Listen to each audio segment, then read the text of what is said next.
The National Reentry Resource Center says 95% of people sitting behind bars at state prisons will be released back to their communities at some point. When that future arrives, some offenders will return to a life of crime. Research shows 66% of prisoners will be arrested again. This is called recidivism. But if a returning citizen decides to change their life around, will anyone believe them? Will anyone give them a second chance? These are the questions 1.6 million incarcerated men and women must consider. In order to get a clearer picture of Michigan's recidivism rate, we drove several hours from Alpena to meet with Chris Gautz in his Lansing office. Chris is the Public Information Officer for the Michigan Department of Corrections. Several times a month, he spends time with business owners to connect them with incarcerated men at Jackson State Prison. Prisoners are selected from around the state. They apply. They have to show an aptitude and interest in a particular trade. They have to be ticket-free, which means basically that they've been a good prisoner. They haven't been getting into fights or having any other sort of misconducts in prison. So sort of a model prisoner. And then they also have to be roughly within 18 months of release. That way we're not teaching them something and then 5 years goes by and the technology changes and then they get released and their training is no good to them. So what they learn, they're going to learn right before they get out, and that way it's top of mind, it's fresh, and it's the current technology that they're going to be going into. We don't take leftovers or handouts of old machines from companies. We buy the top of the line stuff. So the same machines that they're running currently in prison, if they get out of prison and they start the next week in a company, they're going to be working on the same machines. For a while, I think employers were very hesitant to look at returning citizens or people with felonies on their records. They would just kind of dismiss them out of hand. But now there's so few, the unemployment rate is so low that employers are not willing to take a shot and look at those who are returning citizens because they just need the qualified workers. You know, for far too long, employers would say, you know, I just don't have any work for anybody. Now they're saying, I've got all kinds of jobs, but I can't find enough people to fill them that are qualified. And so we're creating this pipeline of talent that are coming out of our prisons that can run CNC machines, that can be, be welders, that can, be master mechanics coming straight out of prison and going to work at any dealership or, muffler shop, brake shop, as well as going out to work on homes, building homes, running the electrical, running the plumbing. And we can train them all through this vocational village. These are people who, they come early, they stay late, they'll take any job, they'll do any task that's asked of them because they're so gracious and thankful to be given that chance, because for so long they've been passed over. And for so long in their lives they had been judged by the one mistake in their life and not what they can do with their lives going forward. The vocational villages offer 6 trades to male inmates: carpentry, plumbing, electrical, automotive technology, CNC machinery, and welding. I'm a tutor in a class now. You're a tutor in a class? What's Yep, the so I class? just help train. I train in the CNC and robotics. I am studying to be a master technician. You get 8 certifications through the program. You're state certified. Right now I have 4, waiting on my 5th. Whoa, that's a lot. I've been here almost a year. This will keep me busy when I get out there with nothing else to do. I've always got something to do on this, being a tradesman. Well, I'm responsible for ensuring that all the prisoners that come into the vocational village are screened properly.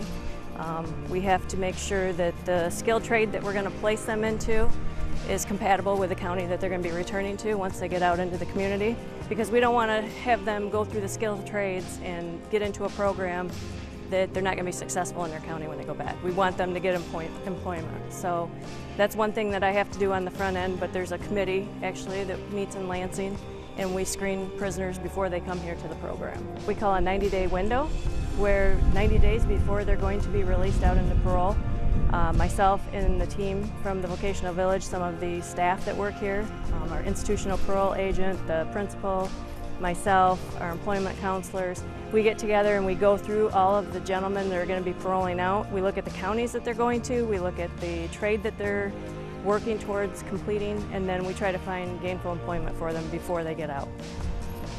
And this was a very old building that has been renovated in the last year to a vocational village.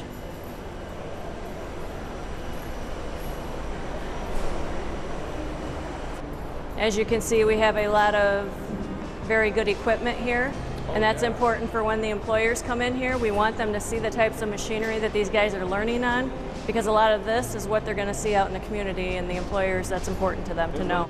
Yes, so what they get to do is they get to actually do the same curriculum that they would do if they went to Fanuc Robotic in Rochester Hills, Michigan. They can go through the same curriculum, and at the end they take a test that makes sure that we know and they know that when they get into a company, they can hit the ground running and perform any of the same tasks that their guys at the company would be doing, from palletizing to lifting heavy equipment to robotic welding. All that is the skills that they're actually learning in here. I've always strived to do better, but I've never had any formal training like this.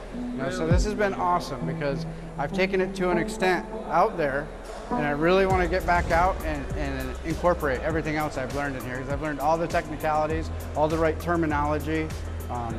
I'm just 100-fold a lot better and stronger at what I do now. Yeah, we're doing a flag. It's made out of scrap wood that people are throwing away, so I decided to do something with it and make it a flag out of it, out of scrap natural wood, and put coins in there, like tokens.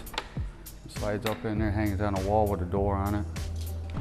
This is a 2013 Focus. The rear main seal's out of it. It's a common problem with them. Just waiting for the parts to come in and replace it. How does it make you feel knowing that you're getting this much education inside of a prison? It's good because normally, before I came over here to program, I was just sitting around doing nothing. You don't get nothing. They just do your time and push you out the door. So this is real good. According to the Prison Policy Institute, the state of Michigan locks up more people per 100,000 residents than the UK, Portugal, and Luxembourg combined. Over 250,000 men and women are either locked up or otherwise under Michigan's criminal justice system. Step over this way. Jake is actually making coins right here. So he's laid these pieces out, and now what he's going to do, he's going to engrave, it's going to say repair, and then it's going to be labeled 1, and there's going to be a hole in it. So this is a tag. So when people come take a tool, or I'm not actually sure what these are doing, but these will represent some tool or something we take out of the tool crib, okay? So right now he's been writing the G&M code on the CNC machine. You can code? That's exactly what he just put in here. So I'm just here to kind of help troubleshoot when he gets into a trouble. So he's got it just about finalized right now. So he's setting up his work offset. He's gonna set up his tool height offsets, and then he's about ready to run. So it's kind of neat, he's ready to go. Just 20 years ago, the recidivism rate peaked at nearly 50% in the state. The latest rate is based on offenders who return to prison after 3 years. For Michigan, that number represents progress. The decline in recidivism is due to what the state calls offender success. It's a model aimed to educate and provide prisoners with opportunities behind bars and outside the concrete walls. And you know what you're doing when you get out. You got a good head start. Hopefully they think that this is actually doing something for us.